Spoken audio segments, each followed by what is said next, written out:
Are you a Postmates courier? Stay tuned for some of my advice for you that they didn't tell you in training.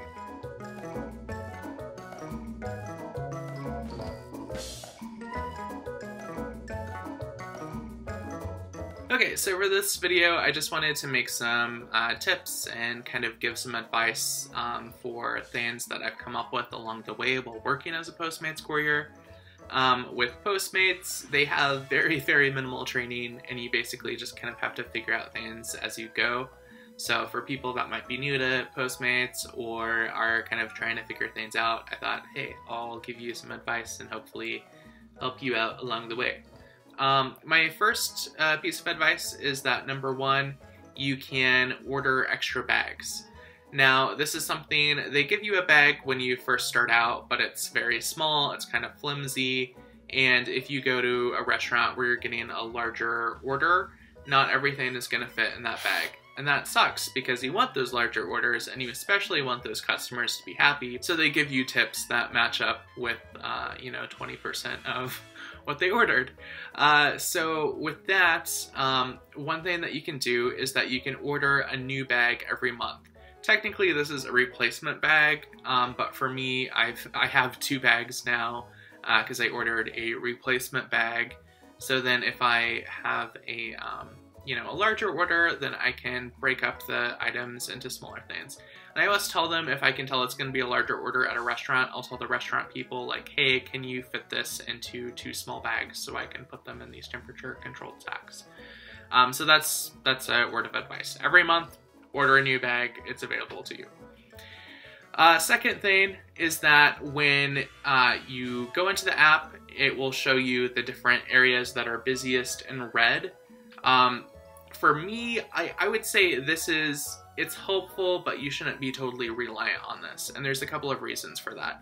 Number one, when an area lights up in red, that represents orders that have already been placed. It doesn't represent a prediction for orders in the future.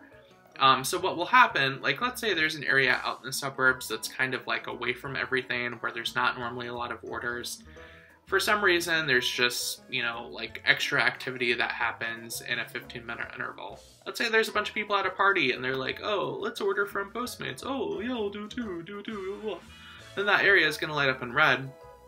There's going to be a whole bunch of Postmates couriers that will go out to that region using up gas money to drive out there. And once they're out there, there's so many Postmates couriers that you might not have as much of a chance of getting an order because it's just going to go randomly to whoever's there. So it's just not really that advisable. I would say just stick with the areas and the neighborhoods where you just know there's always generally a large amount of business. For me in my region in the Kansas City area, I know of like 4 or 5 different shopping centers and areas where there's, usually a fair amount of business. And 1 or 2 where there's always a lot of business. So I just go to those areas and stick with that. The next thing is that you can get discounts on products if you are a Postmates courier. Basically, the criteria, I think you have to do 25 deliveries per month. And after that, you can get discounts on Postmates Perks. I'll have a link for that down in the description if you want to try that out. But basically, it has all of these links to different companies and stuff, and you get discounts and deals on things. I'll say most of the deals, they're not like incredible, but if you want to get a discount on stuff like buying movie passes for AMC theaters or buying a computer with Apple or stuff like that, you can save a little bit of money if you are a Postmates courier with Postmates Perks. That's the thing. I think they mentioned it on the application website, but they haven't really talked about it a whole lot, so I think it's kind of a thing a lot of people neglect. So if it's there, you might as well take advantage of it, and if you're planning on buying any products from these companies, you want to save money on movie passes or whatever, I think you should use it. So the next thing is there is a strategy to getting more tips from customers. Now, if you just do the minimum and you get the order and you pick it up and you take it to the customer and you're just kind of like, oh, here we go. You're probably not going to get as much money in tips as you would if you really reach out to them and try to make it a personalized experience. I have a blog entry on my blog that I'll link to where I kind of talk about my strategy that I've gone through with trying to connect to the customer. But basically, whenever I get an order in, I send the customer a text message, I introduce myself, I say my name, that kind of personalizes the experience a little bit, and I go through, you know, and I say like, you know, I'm on my way to pick up your food, let me know if you have any questions. That opens the door for them to say any particular requests. They want you to get extra sauce, extra napkins, if they want to change their order. That opens the door for them to do that and gives them that chance. And it really personalizes the experience in a way that makes it a little more different than just like going through something very mechanical. Now, because you are driving, it is very important that you take precautions and send text messages before you start driving. Like if you're waiting in a parking lot, you can do text-to-speech, that's another thing. And what I've done is I've set up a shortcut on my iPhone where I just press a couple of letters and it automatically pulls up my like pre-typed text messages. So there's very minimal effort that I have to, you know, use to actually send out these text messages. I'm very careful about sending those texts when I'm driving. So yeah, that's a thing. You can also like get them extra condiments and stuff like that. And then when you're done with the order, send them a thank you text and remind them to leave a review. Now the thing is, you should never mention tips. I just think that's really tacky. But on the same screen where they go into the app and leave a review, that's the same screen where it has an option to leave a tip. So it's like, oh, how convenient now that I've directed you to this page. And there's a lot of customers that just will not think about it and won't go back into the app when it's finished. They think it's all said and done. So getting them to go back into the app and steering them towards that so that they don't forget and they look at that screen and they realize, oh, there's a place to leave a tip, is really helpful for making sure that they leave that tip.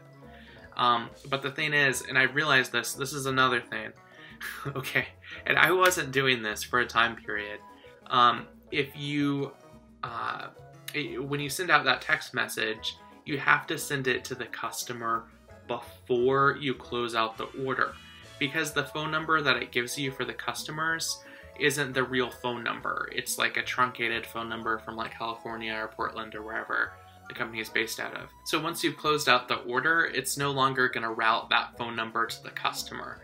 So you have to send it to them, like, you know, as you're walking to back to your car after you've given the customer the food, I'll go ahead and send that message, and then I close out the order so that customer gets the text message, and that's an important thing.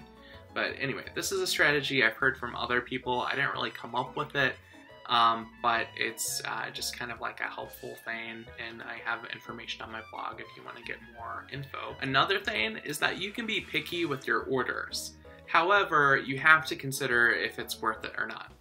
Now, the whole thing with, you know, Postmates, which is a big difference as opposed to Grubhub, is with Grubhub you had an hourly guarantee.